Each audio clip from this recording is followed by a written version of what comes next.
जोहार আজি সদৌ অসম আদিবাসী ছাত্ৰ সন্থা আমি আকৌ PM অফিচ আৰু গৃহ মন্ত্ৰালয় প্ৰত্যেক দিনে আমি ভিজিট কৰি আছোঁ। যোৱাকালিও কৰিছিলোঁ। লগে লগে আজিও আকৌ আমি আৰু এটা মেমৰেণ্ডাম ছাবমিট কৰিলোঁ সদৌ অসম আদিবাসী ছাত্ৰ সন্থাই যেন আদিবাসীসকলৰ জনজাতি ক্ষেত্ৰত কোনো ধৰণৰ সুৰংগা নাথাকে, কোনো ধৰণৰ আমাৰ আদিবাসী জনজাতিকৰণটো মানে ভুলকৈ প্ৰতিবেদন নাহে। এয়া সদৌ অসম আদিবাসী ছাত্ৰ সন্থাই আমি প্ৰধানমন্ত্ৰী আৰু আমাৰ অমিত শ্বাহ আৰু নিত্যানন্দন ৰায় ছাৰক আমি এটা চিঠি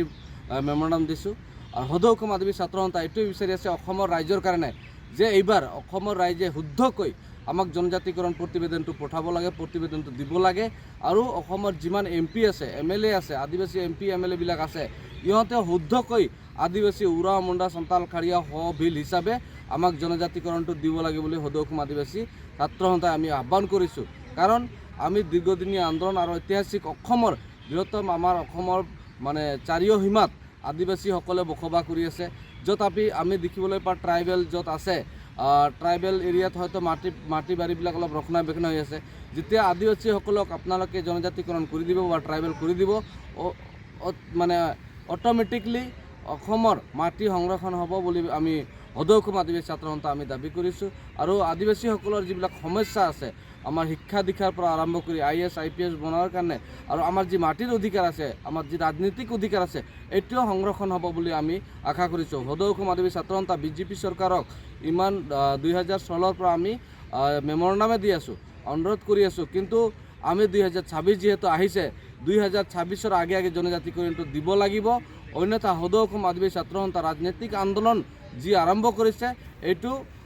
BJP চৰকাৰে এইটো অসমত হয়তো এইটো মানে মুখামুখি হ'বলৈ কাৰণে বাধ্য হ'ব। আৰু সদৌ অসম আদিবাসী ছাত্ৰ সন্থাই কেতিয়াও মনে নাথাকে, গোটেই অসমত আমাৰ আন্দোলনটো জংগী আন্দোলনটো ৰাজনীতিক আন্দোলন জংগী আন্দোলন চলি থাকিব বুলি আমি ঘোষণা কৰিছোঁ। সালামku जोहार तिहिं 13 तारिख और नोंडे दिल्ली रिया पड़ा PM ऑफिस नोंडे हेज हुई लेना आसा सेंट्रल टीम और आइमा हर नोंडे मिना ले बारहे रे किसुमान प्रोटोकॉल इयते ले थोड़ा हर ले बोलोना और पटा अबुआ मेन दाबी जनजातिकरण ST स्टेटस मा चितान रे तिहिं पटा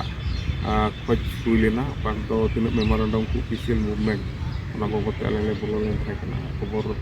ओना रिया ले अगु केदा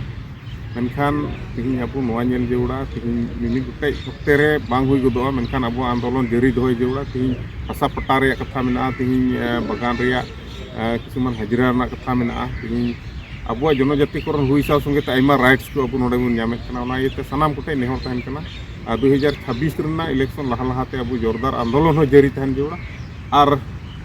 ST ᱟᱹᱣᱨᱤ ᱵᱚᱱ ᱟᱹᱫᱟᱹᱭ ᱦᱟᱹᱵᱤᱡ ᱟᱵᱚᱣᱟᱜ ᱯᱟᱲᱟᱜ ᱥᱚᱝᱜᱨᱟᱢ ᱚᱱᱟ ᱚᱵᱽᱵᱟᱦᱚᱛᱚ ᱛᱟᱦᱮᱱᱟ। ᱚᱱᱟ ᱤᱭᱟᱹᱛᱮ ᱥᱟᱱᱟᱢ ᱠᱚᱴᱷᱮᱱ ᱱᱮᱦᱚᱨ ᱡᱮᱢᱚᱱ ᱯᱟᱲᱟᱜ आशाय आयुरें कान